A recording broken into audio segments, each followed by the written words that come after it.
कोल्हापूर शहराचं वैभव म्हणजे रंकाळा. इतिहास, निसर्ग आणि मानवी जीवन यांचा संगम म्हणूनही या तलावाकडे पाहिले जातं. उन्हाळ्यात तलावातील पाणी पातळी कमी झाली की तलावाचा काठ आणि दगडी रचना अधिक स्पष्ट दिसतात. तलावाचा उघडा पडलेला काठ आणि गणपती मंदिर पाहण्यासाठी गर्दी होते. मात्र तलावाच्या परिसरात पडलेल्या कचऱ्यामुळे प्रदूषणाचा प्रश्न निर्माण झालाय. प्रशासनाचे दुर्लक्ष आणि नागरिकांची बेजबाबदार वृत्ती यामुळे तलावाचं सौंदर्य धोक्यात आलंय. आपल्या शहराची ओळख म्हणजे रंकाळा तलाव. साधारण उन्हाळ्याच्या दिवसांमध्ये रंकाळा तलावातलं पाणी ओसरायला लागलं की संध्या मोठा खुला होतो आणि आपण पाहत असाल की माझ्या मागे एक छान असं सुंदर गणपती बाप्पाचं मंदिर आहे आणि गणपती बाप्पाचं दर्शन घेण्यासाठी किंवा हा सुंदर बेट पाहण्यासाठी कोल्हापूरकरांसह अनेक पर्यटकांची इथं गर्दी होत असते. आणि निसर्गाच्या सौंदर्यामध्ये भर पडत असतानाच आपण बघतोय की रंकाळा तलावातलं प्रदूषण सुद्धा आपल्याला दिसतंय. या ठिकाणी आजूबाजूला कचरा पडलेला दिसतोय आणि आपण एक कोल्हापूरकर म्हणून किंवा एक नागरिक म्हणून या रंकाळा तलावाची स्वच्छता राखणं हे सुद्धा तितकंच महत्त्वाचं आहे. आणि आज माझ्यासोबत कोल्हापूरकर आहेत, तर ते काय म्हणतात रंकाळा तलावाबद्दल चला जाणून घेऊया.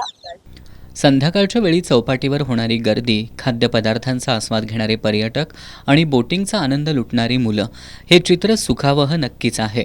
तलाव परिसरात अनेक पक्षीही दिसतात, त्यामुळे निसर्गप्रेमींसाठी हे आवडीचं ठिकाण आहे. कोल्हापूरच्या पर्यटन नकाशावर हे ठिकाण सर्वाधिक भेटी दिल्या जाणाऱ्या ठिकाणांपैकी एक आहे. मात्र दुसऱ्या बाजूला तलाव परिसरात पर्यटकांकडून टाकला जाणारा कचरा आणि त्याच्या दुर्गंधीमुळे या तलावाचं सौंदर्यही धोक्यात आलंय. हा रंकाळा आहे आणि इथे मठ आहे. तो मठापाशी एक बेट चालू झालेला आहे, आता खुलं झालेलं आहे.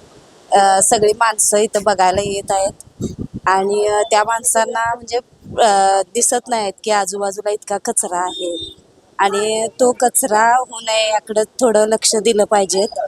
आणि ह्या कचऱ्यामुळे किंवा पाणी घाण झाले त्यामुळे इकडं कोणी लक्ष देत नाहीत आणि इथं जे प्रेक्षक आहेत त्यांचं लक्ष त्या कचऱ्याकडे जात नाही आहे आणि त्यांनी काही हे करत नाही. पण आम्ही जे रहिवासी आहे इथे त्यांनी बरेच वेळेला तक्रार दिलेली आहे महानगरपालिकेत, खरं कुणी लक्ष दिलेलं नाही आहे आणि इथं स्वच्छता राहावी एवढीच आमची इच्छा आहे.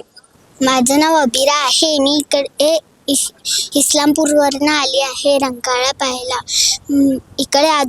इकडे मला येऊन छान वाटलं.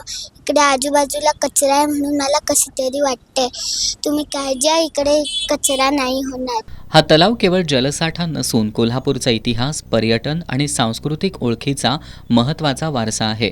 तर आता आपण पाहिलेलं आहे की रंकाळ्याचं वैभव असलेलं हे सुंदर संध्यामठचं बेट जे आहे तर ते निसर्ग सौंदर्यामध्ये भर टाकत आहे. पण इथं होणारं जे कचरा प्रदूषण आहे किंवा या तलावामध्ये पडलेल्या प्लास्टिकच्या बाटल्यांपासून इतरत्र कचरा सुद्धा दिसतोय. तर प्रशासनाने आणि आपण एक कोल्हापूरकर म्हणून किंवा एक पर्यटक म्हणून सुद्धा या तलावाची काळजी नक्कीच घेतली पाहिजे. कॅमेरामन तौफिक सोबत मी स्वरा, एस न्यूज कोल्हापूर.